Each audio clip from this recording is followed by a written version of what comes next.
जय हिंद बच्चों, कैसे हैं आप सब। मैं राम चौधरी स्वागत करता हूं आप सभी का हमारे चैनल रुद्रा फिजिक्स क्लासेस में। आज हम पढ़ने वाले हैं बेसिकली एम्पियर्स सर्किटल लॉ। हमने जब बात की थी magnetism, moving charges and magnetism, इस चैप्टर में स्टार्टिंग में एक लॉ हमने पढ़ा था बायो-सेवर्ट लॉ। दूसरा लॉ इस चैप्टर का या मैग्नेटिज्म का दूसरा और सबसे इंपॉर्टेंट लॉ जो है वो है आपका amperes circuital law.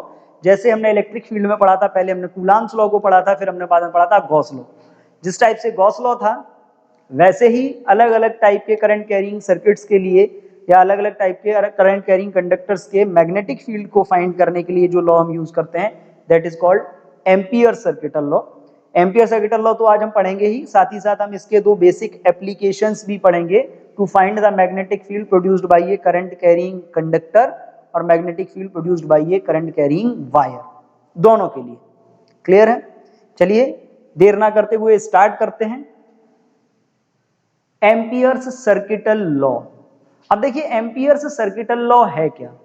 Basically Ampere ने जब magnetic field produced by current carrying conductor को स्टडी किया then he will found that the line integration of magnetic field produced by any current carrying conductor, कोई भी करंट कैरिंग कंडक्टर जो magnetic field produce करता है उसका जो line integration है, line integration of magnetic field produced by any current carrying conductor is always constant, is always constant.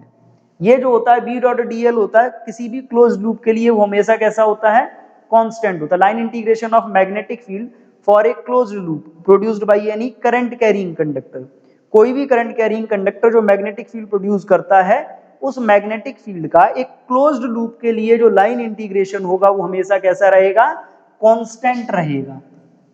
कैसा रहेगा? कांस्टेंट रहेगा। अब अगर आप यहां पे बात करते हो कि कांस्टेंट होगा तो कांस्टेंट होने का मतलब किसी न किसी फैक्टर पे तो डिपेंड करता ही होगा। तो अकॉर्डिंग टू हिम ये जो line integration of magnetic field for a closed loop, और जो मैग्नेटिक फील्ड कौन प्रोड्यूस कर रहा है, करंट कैरिंग कंडक्टर प्रोड्यूस कर रहा है, वो कांस्टेंट होगा and it will depend only on the current enclosed by the loop, not on the size of the loop. किसी भी क्लोज लूप के लिए मैग्नेटिक फील्ड का जो लाइन इंटीग्रेशन होगा वो लूप के साइज पे डिपेंड नहीं करेगा, केवल किस पे डिपेंड करेगा, that will depend only on the current enclosed by the loop. जैसे गॉस लॉ में आपने क्या पढ़ा था, surface integration of magnetic electric field is depend only on the charge enclosed by the surface. किसी भी क्लोज सरफेस के लिए इलेक्ट्रिक फील्ड का जो सरफेस इंटीग्रेशन जिसको आप मैग्नेटिक इलेक्ट्रिक फ्लक्स बोलते थे वो किस पे डिपेंड करता था, केवल चार्ज पे डिपेंड करता था इनक्लोज्ड बाय दैट सरफेस। ऐसे ही यहां पे हम बात करते हैं the line integration of magnetic field for a closed loop is always depends on the current enclosed by the loop, केवल और केवल करंट पे डिपेंड करता है। फॉर एग्जांपल ये एक वायर है, ठीक, इस वायर के सराउंडिंग में मान लीजिए इस वायर में करंट कितना फ्लो हो रहा है, आई, इसके सराउंडिंग में हमने एक क्लोज्ड लूप लिया हुआ है, ठीक। अब इस क्लोज्ड लूप की रेडियस अगर आपने R1 मानी है, अगर आप इसके लिए बात करते हो और लाइन इंटीग्रेशन निकालते हो तो line integration b dot dl1 L1 करके हम निकालते हैं, कितना रहेगा। यहां पे अगर आप बात करोगे तो आपको मालूम है ये आएगा mu not by 2 into I by r, ठीक है, आई बाई आर हो जाएगा। और ये आपका dl1 है, dl1 के लिए जब आप बात करोगे तो एक चीज समझिए, जितना आप दूर, एक ये हो गया, ठीक। अब अगर आप यहाँ पे बात करते हो एक दूसरा लूप ले लेते हो उसी के सराउंडिंग में, इसकी रेडियस आपने कितनी ले ली, R2। तो कॉमन सी बात है, कभी कभी मन में ख्याल हमारे में ये आता है कि हम लूप को जितना बड़ा करते जाएंगे रेडियस बढ़ती जाएगी, मैग्नेटिक फील्ड कम होता जाएगा। तो भाई एक बात सिंपल सी समझ लो, जो मैग्नेटिक फील्ड है वो इनवर्सली प्रोपोर्शनल होता है किसके, R के। और जब आप बात करोगे ना dl, ये क्या होता है, 2 पाई r होता है, dl क्या होता है, 2 पाई r। तो यहां पे जब हम बात करेंगे ना b डॉट dl, तो b डॉट dl हमेशा कांस्टेंट रहेगा क्योंकि r का इसके ऊपर कोई इफेक्ट नहीं पड़ रहा, केवल और केवल बचेगा क्या, i बचेगा, केवल और केवल i बचेगा। तो अकॉर्डिंग टू द एम्पियर, जब एम्पियर ने इसको स्टडी किया magnetic field produced by current carrying conductor, तो उन्होंने अपनी स्टडी में क्या पाया कि किसी भी करंट कैरिंग कंडक्टर के सराउंडिंग में अगर हम कोई क्लोज्ड लूप लेते हैं तो उस लूप के लिए मैग्नेटिक फील्ड का जो लाइन इंटीग्रेशन होगा वो हमेशा कांस्टेंट रहेगा। That will not depend on the size of the loop but it will depend only on the current enclosed by the loop. और इसी लॉ को बाद में क्या, ये जो लॉ है जिसको कांस्टेंट हमने माना था और क्या बोला कि ये किसी पे डिपेंड नहीं करता, केवल करंट पे डिपेंड करता है, and it is equal to mu naught times of the current enclosed by the loop. ये जो फॉर्मूला है, this formula is known as Ampere's circuital law. क्या हमने डिफाइन किया अभी?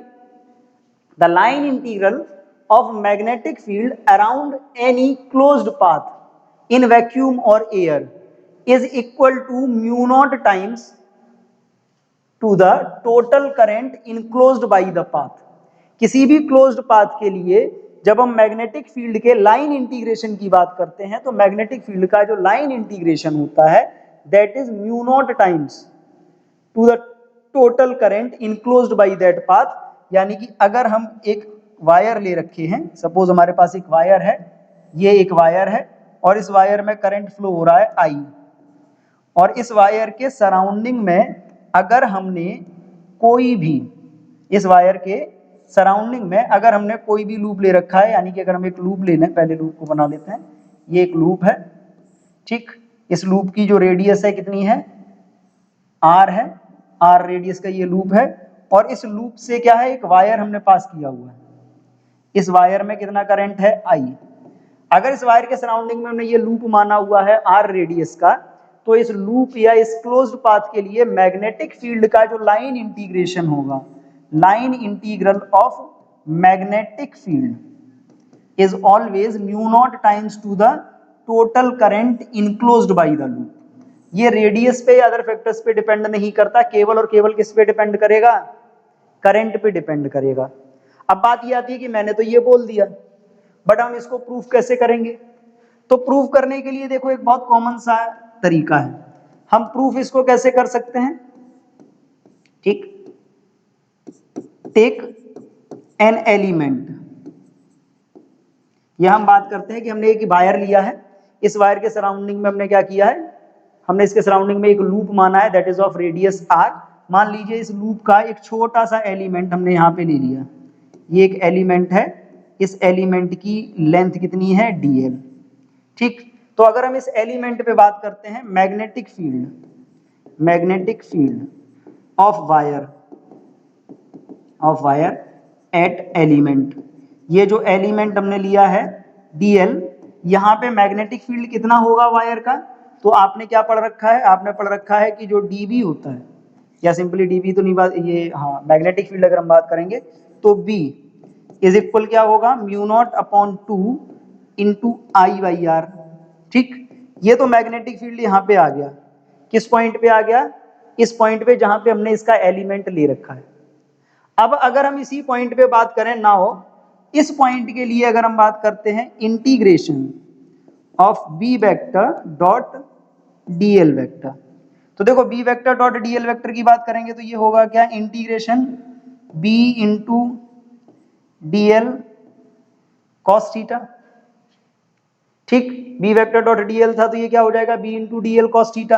अब देखो B into DL cos theta आप कर रहे हो, इसका करंट आपने ये माना है किस तरफ जा रहा है, अगर आप इस पॉइंट की तरफ इशारा करते हो तो मैग्नेटिक फील्ड कैसा होगा, ऐसा होगा, कोसेंट्रिक लूप्स के फॉर्म में होगा, और कोसेंट्रिक लूप्स के फॉर्म में जब मैग्नेटिक फील्ड इसका होता है तो उस कंडीशन में जब आप यहाँ पे मैग्नेटिक फील्ड की बात करोगे तो ये डायरेक्शन हो जाएगी मैग्नेटिक फील्ड की, तो मैग्नेटिक फील्ड और इसके बीच एंगल कितना हो जाएगा, 0, क्योंकि एलिमेंट भी इसी डायरेक्शन में है, मैग्नेटिक फील्ड भी इसी डायरेक्शन में है। दैट मीन्स जब आप यहाँ पे एंगल की बात करोगे तो integration B vector dot DL vector is equal क्या हो जाएगा आपका, integration B into DL cos 0। अब जरा वैल्यू रखते हैं, बी की वैल्यू रखेंगे तो ये क्या होगा, इट इज इक्वल बी बाहर आ गया, इंटीग्रेशन ऑफ डीएल, बी की वैल्यू हमने क्या फाइंड कर रखी है, बी की वैल्यू हमारे पास है mu not upon 2 into I/R। Into integration of DL for closed loop.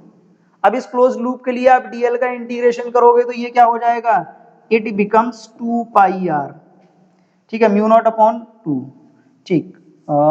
1 minute, अच्छा वायर है तो वायर का मैग्नेटिक फील्ड कितना होता है, 2 पाई होता है, mu not upon 2 pi into I by r, infinitely long wire का, तो यहाँ पे 2 पाई हो गया। अब अगर आप यहाँ पे बात करते हो क्या कैंसिल हो रहा है, आर से आर, 2 पाई से 2 पाई कैंसिल हो गया, और फाइनली हमारे पास यहाँ पे क्या बच रहा है, हमारे पास बच रहा है इंटीग्रेशन, यानी कि जो हमारे पास बचा है वो बचा है integration of B vector dot DL vector is equal mu not into I. ठीक, म्यू नॉट क्या था, म्यू नॉट एक कांस्टेंट है जिसको परमिएबिलिटी ऑफ फ्री स्पेस बोलते हैं, और आई क्या है, I is the amount of current passing through the wire या बाउंडेड बाय द लूप।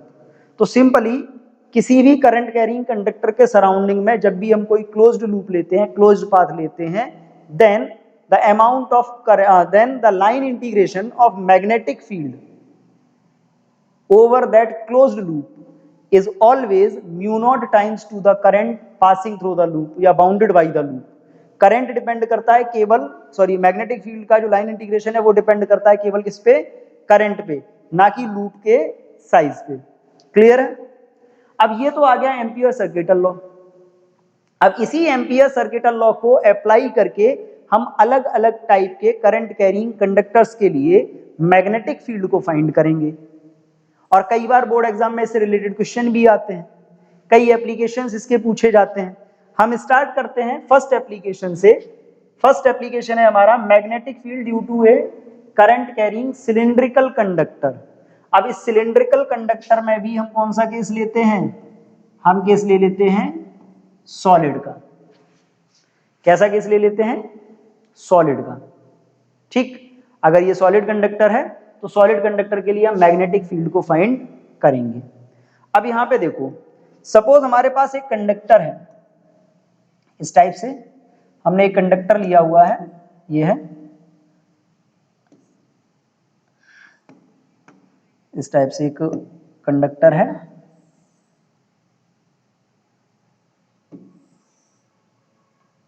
ये कंडक्टर है। Suppose we have a conductor, solid conductor that is of radius capital are.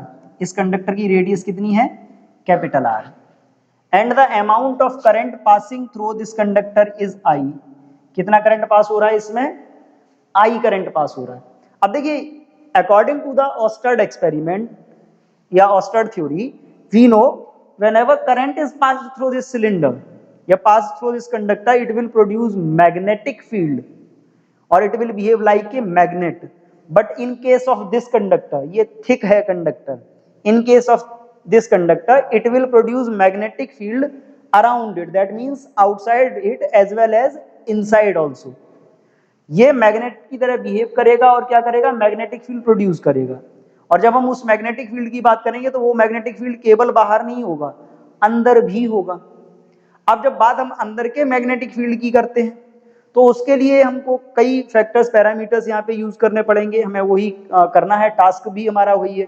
तो हम उसी के लिए क्या करते हैं, सबसे पहले हम इस कंडक्टर की करंट डेंसिटी निकालते हैं। Now current density, current density of conductor. तो देखो करंट डेंसिटी ऑफ कंडक्टर जब आप बात करते हो तो J इज इक्वल क्या होता है, current upon area, current upon area. Current कितना है I, एरिया कितना है 4 पाई, अरे 4 पाई आर स्क्वायर क्यों होगा, अच्छा एरिया। अब देखो इसका क्रॉस सेक्शन कैसा है, सर्कुलर है, तो इसका एरिया कितना होगा पाई आर स्क्वायर। ठीक, ये तो करंट डेंसिटी है, हम इसको रखेंगे होल्ड पे। अब बात करते हैं कि मैग्नेटिक फील्ड जो ये प्रोड्यूस करेगा वो हमको फाइंड करना है। तो हमने क्या बोला, इसकी दो रिलेटिव पोजीशंस हो सकती हैं। नंबर 1, अगर हम बात करते हैं case 1, field inside, inside conductor, यानी कि हम कंडीशन क्या लेंगे कि अंदर हमें फाइंड करना है इलेक्ट्रिक फील्ड और magnetic field, that means r is less than radius. तो इसके लिए हम क्या करते हैं, हमको मैग्नेटिक फील्ड फाइंड करना है by using Ampere circuital law. Let we will consider that, मान लीजिए ये जो सिलेंडर, जो आपका सिलिंड्रिकल वायर है या सिलिंड्रिकल कंडक्टर है, ये इसकी एक्सिस है। क्या है इसकी एक्सिस? ये इसकी एक्सिस है। अब इसकी एक्सिस पे जब हमने बात करी है तो मान लीजिए ये है एक्सिस, ठीक, ये एक्सिस है और यहां पे हमने रेडियस मान रखी थी ये। सपोज हम क्या करते हैं, हमको मैग्नेटिक फील्ड फाइंड करना है। हमने क्या किया, इसके सेंटर से स्मॉल r डिस्टेंस पे यहाँ पे एक पॉइंट P ले लिया, हम इस पे मैग्नेटिक फील्ड फाइंड करते हैं। अब इस पे देखो, मैग्नेटिक फील्ड फाइंड करना है तो मैग्नेटिक फील्ड को फाइंड करने के लिए हमको क्या करना पड़ेगा, एक क्लोज लूप लेना पड़ेगा। For this we will take एक क्लोज्ड लूप। हमने ये एक लूप ले लिया। we will consider that the amount of current passing through this loop is I, क्योंकि देखो टोटल करंट है, करंट इस कंडक्टर में फ्लो हो रहा है। करंट कंडक्टर में फ्लो होने का मतलब क्या है कि कुछ इलेक्ट्रॉन इधर से भी जा रहे होंगे, कुछ इलेक्ट्रॉन इधर से भी जा रहे होंगे। सारे इलेक्ट्रॉन तो अंदर से होके जाएंगे नहीं। हमने क्या माना, अंदर से जितने इलेक्ट्रॉन जा रहे हैं उसके बेस पे करंट कितना है, I। अंदर वाले के लिए ओवरऑल करंट कैपिटल I था, अंदर वाले का हमने क्या मान लिया, स्मॉल I। अब इस अंदर वाले के लिए मैग्नेटिक फील्ड फाइंड करना है कि इस पॉइंट P पे मैग्नेटिक फील्ड फाइंड कितना होगा, तो by ampere circuital law, ampere circuital law, ठीक है। एम्पियर सर्किटल लॉ के लिए अगर हम बात करते हैं तो हमने क्या फॉर्मूला अप्लाई किया हुआ है, integration of B vector dot DL vector is equal mu not into small I, ठीक। अब mu not into small I, अब यहाँ पे अगर आप बात करते हो तो ये क्या हो जाएगा, B into D L cos zero is equal mu naught. अब करंट इज इक्वल क्या होगा, करंट इज इक्वल हो जाएगा करंट डेंसिटी इंटू एरिया, क्योंकि करंट का फॉर्मूला क्या होता है, करंट डेंसिटी इंटू एरिया, ठीक। करंट डेंसिटी में आप एरिया का मल्टीप्लाई कर दोगे, दैट बिकम करंट। अब यहाँ पे देखो बी आप बाहर निकाल लीजिए, क्या बचा, integration of dl is equal mu not into current density कितनी थी, I by pi into capital R square into area अंदर वाले लूप का, pi into small r square. Pi से पाई, पाई से पाई कैंसिल। अब देखो पाई से पाई जब कैंसिल हो गया तो आपके पास बचेगा कितना, अब आपके पास बच रहा है b into integration of DL, अंदर वाले का इंटीग्रेट करोगे तो कितना आएगा, 2 पाई r इज इक्वल, इधर क्या बचा, म्यू नॉट इंटू, क्या बचा है, म्यू नॉट इंटू आई,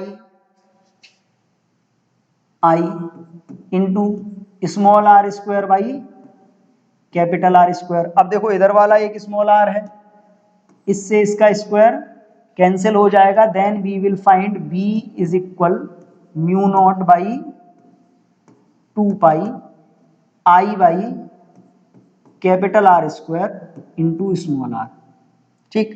तो पहला तो ये आ गया, magnetic field produced by the cylindrical conductor inside, ये तो अंदर वाले के लिए आ गया। अब बात करते हैं कि अगर हमें बाहर किसी पॉइंट पे निकालना होता तो ये केस 1 था। दूसरा अगर हम अप्लाई करेंगे इसमें केस 2, केस 2 क्या है, अगर हम यहाँ पे फाइंड करते हैं तो magnetic field outside, magnetic field outside. अब देखो आउटसाइड के लिए क्या होगा, small R is greater than radius, यानी कि हम रेडियस से ज्यादा पर बात करेंगे। और रेडियस से ज्यादा पर जब हम बात करेंगे तो देखिए जो हम लूप लेंगे, फिर जो लूप अब की बार आएगा वो लूप कैसा होगा, फिर तो वो लूप ऐसा रहेगा। अब इसके लिए अगर आप बात करते हो आउटसाइड वाले के लिए, आपने ये स्मॉल आर मान रखा है, ठीक। अब आउटसाइड वाले के लिए बात करोगे तो आउटसाइड वाले के केस में आपको बहुत कॉमन ये बात मालूम होगा, by amperes circuital law, circuital law. जब आपने लूप आउटसाइड द कंडक्टर माना है तो फिर पूरा का पूरा ही करंट उसके अंदर बाउंडेड हो गया। कितना हो गया? पूरा का पूरा करंट बाउंडेड हो गया। जब पूरा का पूरा करंट इसी के अंदर बाउंडेड हो जाएगा, in that situation we will use integration of B vector dot DL vector is equal mu not into I. Solve करेंगे तो ये क्या आएगा? Integration of B dot D L cos zero is equal mu not into I. B बाहर आ जाएगा, integration of D L is equal mu not into I. Integration of D L की value क्या होगी? 2 पाई, कितना है? Small are. क्या है? 2 pi into small r, that is equal mu not into I. अब अगर हम इसी को सॉल्व करते हैं तो 2 पाई आर इधर अगर हम ट्रांसफर करेंगे तो क्या हो जाएगा? बी। ये कहां पे हमने लिया था? इट इज इनसाइड और it is outside. Outside the conductor जब हम बात करेंगे तो आउटसाइड द कंडक्टर कितना हो जाएगा? Mu not upon 2 pi. 2 pi R था, ट्रांसफर किया तो mu not upon 2 pi R चला जाएगा आई के अपॉन में, आई अपॉन आर। ये आउटसाइड के लिए हो गया। अब यहां पे देख लो, दो चीजें तो बहुत कॉमन है। अंदर वाले पॉइंट के लिए जब आप बात करते हो तो मैग्नेटिक फील्ड कैसा है? डायरेक्टली प्रोपोर्शनल यहां पे निकल के आ रहा है, B is directly proportional to R। कौन सा वाला मैग्नेटिक फील्ड? इनसाइड वाला, डायरेक्टली प्रोपोर्शनल टू R। और यहां पे आपका क्या निकल के आया कि जो आउटसाइड द कंडक्टर होगा that is inversely proportional to R। दो रिलेशन आपको मिल रहे हैं। अगर हम इन्हीं दोनों रिलेशन के बेस पे बात करें किसकी? ग्राफ की। तो ग्राफ के लिए देखिए, ग्राफ अगर हम इसका ड्रॉ करना चाहें मैग्नेटिक फील्ड का, मैग्नेटिक फील्ड वर्सेस आर, तो देखो ग्राफ कैसा रहेगा? पहले तो ग्राफ ये आपका रहेगा डायरेक्टली प्रोपोर्शनल, और ये किसके लिए होगा? V inside. कैसा रहेगा? Directly proportional to R। इसके बाद आप इनवर्सली का कर सकते हो, V outside is inversely proportional to R। ये पॉइंट क्या हो जाएगा? At surface. ये वाला जो पॉइंट होगा दैट इज एट सरफेस, ये B और ये R। क्लियर है? अगर आप यहां पे बात करते हो तो आप यहां पे कर सकते हो small r is less then r, small r is greater than radius. ठीक, तो देख लीजिए एम्पियर सर्किटल लॉ को जैसा था वैसा ही हमने अप्लाई किया। जैसे हम गॉस लॉ को अप्लाई करते थे वैसे ही एम्पियर सर्किटल लॉ को किया है। हमने क्लोज्ड लूप माना है, उस लूप से इनक्लोज्ड करंट निकाला है और उस करंट को हमने इसमें यूज किया, वैल्यू रखी और हमने सॉल्व कर लिया। इनसाइड वाले पॉइंट पे भी सॉल्व कर लिया और आउटसाइड वाले पॉइंट पे भी सॉल्व कर लिया। अब इसी में कंडीशन एक और हो सकती है। क्या कंडीशन हो सकती है? कि अगर ये कंडक्टर हॉलो होता, कैसा होता? हॉलो। तो हॉलो कंडक्टर के केस में इनसाइड मैग्नेटिक फील्ड कितना हो जाएगा? 0। पाइप होता है एक तरीके से, तो अंदर तो करंट होगा ही नहीं। करंट कहां होगा? सरफेस पे या बाहर वाले पॉइंट के लिए। तो अगर हॉलो कंडक्टर होता तो हॉलो कंडक्टर के लिए अंदर वाला जो मैग्नेटिक फील्ड है वो 0 हो जाता और बाहर वाला magnetic field as it is solve होता। तो हम हॉलो कंडक्टर भी इससे कर सकते हैं। क्लियर? ये तो था फर्स्ट एप्लीकेशन। अब अगर हमने इसकी बात की, चलो हम हॉलो वाले को भी यहां पे नोट कर लेते हैं ताकि बाद में प्रॉब्लम ना हो। तो अगर हम बात करते हैं for hollow conductor, hollow conductor, अगर हॉलो कंडक्टर है आपका तो हॉलो कंडक्टर के लिए हमने क्या बोला कि जो मैग्नेटिक फील्ड है इनसाइड कितना होगा? 0, और magnetic field outside as it is रहेगा कितना? Mu not by 2 pi into I by R. यानी कि अब अगर हम ग्राफ बनाएंगे तो इसका ग्राफ कैसा बनेगा? V और ये R। हॉलो कंडक्टर के लिए पहले तो 0 होता है, यानी कि कुछ टाइम तक तो 0 रहेगा। इसके बाद ग्राफ ये क्या हो जाएगा? R is equal R। ठीक, यहां पे हो जाएगा B is inversely proportional to R। कौन सा है? आउटसाइड वाला। तो ये याद रखिएगा। आउटसाइड द कंडक्टर मतलब हॉलो कंडक्टर के लिए आउटसाइड वाला एज इट इज रहेगा, इनसाइड वाला कितना हो जाएगा, 0 हो जाएगा। तो इनसाइड वाला 0 हो गया तो ग्राफ लाइन हमारी ऐसी हो जाएगी। क्लियर? नाउ ये तो आपको समझ में आ गया होगा। मूव करते हैं नेक्स्ट एप्लीकेशन पे। नेक्स्ट एप्लीकेशन है इसका magnetic field due to a current carrying long wire. Long wire में अगर हम बात करते हैं तो लॉन्ग में भी हम एक वर्ड यूज कर लेते हैं, इनफाइनाइटली लॉन्ग। कैसा? Infinitely long. Infinitely long wire का हम फाइंड कर रहे हैं। अब देखिए इनफाइनाइटली लॉन्ग वायर का मैग्नेटिक फील्ड फाइंड करने के लिए हम क्या करते हैं, let us consider a wire, infinitely long wire having current I passing through it. To find the magnetic field produced by this wire at point P, that is at R distance. R distance पे हमने एक point P लिया है, इस point P पे हमको magnetic field find करना है। और मैग्नेटिक फील्ड को फाइंड करने के लिए we will use Ampere circuital law. And now for the application of Ampere circuital law, we will consider a closed loop of radius r around this wire. हम इस wire के surrounding में क्या करते हैं, r रेडियस का एक closed loop consider कर लेते हैं। अब जब हम इसके सराउंडिंग में क्लोज्ड लूप कंसीडर करेंगे that is of radius r, तो होगा क्या, अब देखो ये r रेडियस का, ठीक। अब यहां पे देखो कितना करंट फ्लो हो रहा है, I करंट फ्लो हो रहा है, हमने लूप मान लिया है r रेडियस का। Now for given loop by कौन सा हम यूज करेंगे, Ampere's circuital law. Ampere's circuital law. अच्छा, एम्पियर्स सर्किटल लॉ है क्या, integration of B vector dot DL vector is equal mu not into I. अब देखो यहां से अगर हम बात करते हैं तो यहां पे जब आप मैग्नेटिक फील्ड की बात करोगे तो डायरेक्शन ऐसी है, ऐसा होगा, मैग्नेटिक फील्ड कुछ ऐसा हो जाएगा बी वेक्टर। और यहां पे अगर हम एलिमेंट अगर आपका ले लें, ये हमने एक एलिमेंट ले लिया तो इस एलिमेंट का भी ऐसे ही होगा डीएल वेक्टर। दोनों कैसे हो जाएंगे, पैरेलल हो गए, दोनों पैरेलल हो गए तो इस कंडीशन में क्या होगा, integration B into D L cos 0 is equal mu not into I.